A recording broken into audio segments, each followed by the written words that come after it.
नमस्कार दोस्तों, स्वागत है आपका हमारे चैनल पर। दोस्तों, आज की कहानी है चिड़िया की कहानी, जो कि सत्य घटना पर आधारित है। यह कहानी है शिव भक्त चिड़िया की। दोस्तों, अगर आप शिव के भक्त हैं तो इस कहानी को पूरा ज़रूर सुनिएगा, बीच में मत छोड़िएगा। कहानी शुरू करने से पहले यदि आपने चैनल सब्सक्राइब नहीं किया है तो कर लीजिए, और वीडियो अच्छी लगे तो लाइक और कमेंट ज़रूर करिएगा। तो आइए शुरू करते हैं आज की कहानी। एक गौरैया पक्षी का जोड़ा एक बड़े से शिव मंदिर में स्थित एक पेड़ के पास रहा करते थे, और जब भी मंदिर में पूजा पाठ या आरती होती, वह दोनों मंदिर में आते और भगवान शिव से प्रार्थना करने लगते और घंटों घंटों शिव भक्ति में लीन रहते। उन दोनों पक्षियों का रोज का यही नियम था, सुबह शाम मंदिर में जाके शिव की भक्ति करना, उसके बाद अपने बच्चों और अपने लिए भोजन की व्यवस्था करते। और उसी मंदिर के पास एक बूढ़ी माँ का घर था। उस बूढ़ी माँ के कोई संतान नहीं थी, वो अकेले अपना जीवन व्यतीत कर रही थी। बूढ़ी माँ को पक्षियों से काफी लगाव था। वो चिड़ियाओं को, पक्षियों को बहुत प्रेम किया करती थी और उनके लिए रोज घर की छत पर पानी और दाना रखती थी। और वो दोनों चिड़िया उस बूढ़ी माँ के छत पर आते, दाना चुगते, पानी पीते और उसमें से कुछ दाना अपने बच्चों के लिए ले जाते। इसी तरह उनका जीवन व्यतीत हो रहा था। अब इसी तरह दिन गुजर रहे थे।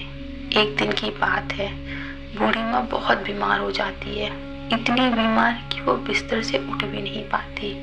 उनका कोई अपना तो था नहीं जो उनकी देखभाल करता, उनके लिए दवा या खाने का इंतजाम करता। वह अब छत पर चिड़ियाओं के लिए दाना पानी भी नहीं रख पा रही थी। जब वह पक्षी बूढ़ी माँ की छत पर आते तो उन्हें वहाँ दाना पानी नहीं दिखता। तो वह सोचते हैं कि बूढ़ी माँ कहाँ चली गई, अब वो दाना पानी क्यों नहीं डालती है हमारे लिए। इसी तरह 3-4 दिन बीत गए। धीरे धीरे बूढ़ी माँ इतनी कमज़ोर हो जाती है कि उनकी मृत्यु हो जाती है। काफ़ी दिन गुजरने के बाद पक्षी देखते हैं कि बूढ़ी माँ का कुछ पता ही नहीं चल रहा, तो वो परेशान हो जाते हैं। वह एक दूसरे से कहते हैं कि बूढ़ी माँ का कुछ पता नहीं चल रहा है कि वह कहाँ है, कैसे है, अब हम क्या करें। उस गौरैया का पति कहता है कि प्रिय, हमने बूढ़ी माँ को हर जगह तलाश किया पर वह हमें नहीं मिली। हमने उनके घर जाकर देखना चाहिए। फिर वह दोनों पक्षी बूढ़ी माँ की घर की ओर चल देते हैं और अंदर जाके देखते हैं कि बूढ़ी माँ बिस्तर पर लेटी है, पर उनके शरीर में कोई हलचल नहीं है। उनके चेहरे पर और उनके पूरे शरीर पर मक्खियां भिनभिना रही हैं, गंदी बदबू आ रही थी। वह पक्षी अपने पंखों से मक्खियों को हटाते हैं और बूढ़ी माँ को जगाने की कोशिश करते हैं, पर बूढ़ी माँ तो मर चुकी थी। काफी देर प्रयास करने के बाद गौरैया का पति कहता है कि बूढ़ी माँ की मृत्यु हो चुकी है। यह देखकर दोनों पक्षी बहुत ही उदास और निराश हो जाते हैं। उन्हें बड़ा ही दुख होता है। अब उन्हें दाना चुगने के लिए बहुत दूर दूर तक जाना पड़ता था।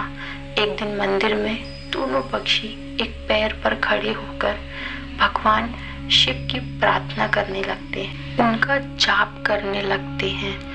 1 घंटा बीत जाता है, 2 घंटे बीत जाते हैं, ऐसे करते करते 20 दिन बीत जाते हैं। इसी तरह बिना खाए पिए महादेव की भक्ति करते हैं। उन पक्षियों ने भक्ति करना छोड़ा नहीं। यह देख भोलेनाथ बहुत प्रसन्न होते हैं और उन दोनों पक्षियों को दर्शन देते हैं और कहते हैं, हे गौरैया, तुम्हें क्या चाहिए मांगो, तुम जो मांगोगी मैं तुम्हें दूंगा। मैं तुम्हारी अखंड भक्ति से बहुत प्रसन्न हूँ। छोटी सी जान होते हुए तुमने अपनी क्षमता से बढ़कर भक्ति की है, इसलिए मांगो, क्या चाहती हो। तब गौरैया ने कहा, हे प्रभु, हे भोलेनाथ, हमें बस एक चीज़ चाहिए, आप हमारी बूढ़ी माँ को फिर से जीवित कर दीजिए, बस हमें यही चाहिए। भोलेनाथ ने कहा, सृष्टि का नियम है कि जो मर जाता है वह दोबारा जीवित नहीं हो सकता। मैं सृष्टि के इस चक्र में कैसे बाधा बन सकता हूँ? तुम कुछ और मांग लो। चिड़िया ने कहा, हमें सिर्फ हमारी बूढ़ी माँ चाहिए और कुछ नहीं। आप हमें उन्हें वापस कर दीजिए। तब भोलेनाथ ने कहा कि बूढ़ी माँ का शरीर गल गया है, मैं उन्हें जीवित कैसे कर सकता हूँ? तब दोनों पक्षी हट करने लगते हैं और कहते हैं, हे प्रभु, आपने हमें वचन दिया है कि हम जो मांगेंगे आप हमें देंगे, तो प्रभु अपने वचन से पीछे हट रहे हैं आप। तब महादेव ने कहा, तुम्हारे हट और अपने वचन के आगे मैं विवश हूँ।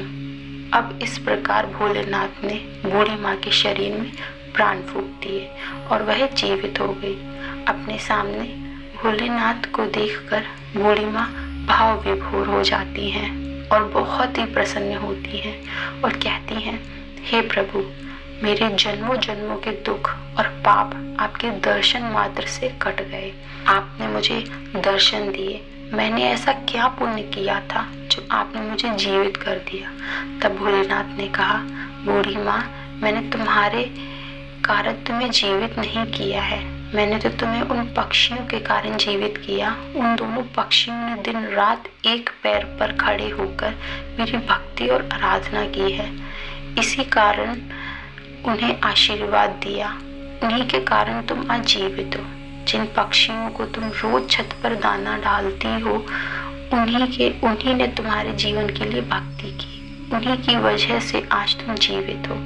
यह सुनकर बूढ़ी माँ ने भोलेनाथ को धन्यवाद दिया, उन्हें दंडवत प्रणाम किया और पक्षियों को मन ही मन धन्यवाद किया। वह बूढ़ी माँ अगले ही दिन से अपनी छत पर दाना रखती और पानी रखती। वह पक्षियों का जोड़ा बूढ़ी माँ की छत पर आता और दाना पानी खाता है। बूढ़ी माँ गौरैया से कहती है, हे पक्षी, तुमने मुझे जीवन दान दिया है। भगवान भोलेनाथ की आराधना की, अपने लिए कुछ भी नहीं मांगा, मेरे लिए मेरा जीवन मांगा। हे पक्षियों, मैं बस यही चाहती हूँ कि तुम लोग मेरे घर में मेरी आंखों के सामने ही रहो। अब ये सुनने के बाद बूढ़ी माँ का प्रस्ताव दोनों पक्षी स्वीकार कर लेते हैं और अपने बच्चों के साथ बूढ़ी माँ के घर में रहने लगते हैं। इसी तरह दिन बीतते हैं और बूढ़ी माँ की चर्चा गांव-गांव में फैलने लगती है कि एक बूढ़ी माँ जो मर कर भी जीवित हो गई और उनमें अजीब सी शक्ति भी आ गई है। अब इसी तरह बूढ़ी माँ के पास लोगों का आना शुरू हो गया। जिन लोगों को कोई दुख तकलीफ शारीरिक कष्ट होता, वो बूढ़ी माँ के पास आके ठीक हो जाते। बूढ़ी माँ भगवान भोलेनाथ के नाम से उनका पूजा पाठ कर दिया करती थी और उनके कष्ट दूर हो जाते थे। अब उस बूढ़ी माँ की ख्याति दूर दूर तक फैल गई। लोग दूर दूर से अपने दुख तकलीफ लेके बूढ़ी माँ के पास आते और स्वस्थ और खुश होकर वहाँ से जाते। इसी प्रकार बहुत दिन बीतने के बाद बूढ़ी माँ अपने उसी घर में उसी स्थान पर समाधि ले लेती है। आज उसी समाधि स्थल पर बूढ़ी माँ का भव्य मंदिर है जो कि गुजरात में स्थित है। चिड़िया वाली बूढ़ी माँ के नाम से वह मंदिर जाना जाता है। उस मंदिर में गौरैया पक्षी का जोड़ा हमेशा देखने को मिलेगा। उस मंदिर में यदि कोई दुख तकलीफ लेकर जाता है तो वह अपने कष्टों का निवारण लेकर ही आता है। तो दोस्तों, हमने इस कहानी से यह सीख मिलती है कि हम अगर सच्चे मन से भक्ति करते हैं तो उस भगवान का दर्शन जरूर होगा, हमारे पाप जरूर कटेंगे। बस ज़रूरत है तो सच्ची श्रद्धा की, सच्ची भक्ति की, जो उन दोनों पक्षियों में थी। और एक और सीख मिलती है कि हमें कभी भी दूसरों पर निर्भर नहीं रहना चाहिए। दोस्तों, यह घटना गुजरात की सच्ची घटना है, सच्ची शिवभक्त चिड़िया की घटना है। दोस्तों, आज की कहानी में बस इतना ही। मिलते हैं अगली कहानी में, तब तक के लिए नमस्कार।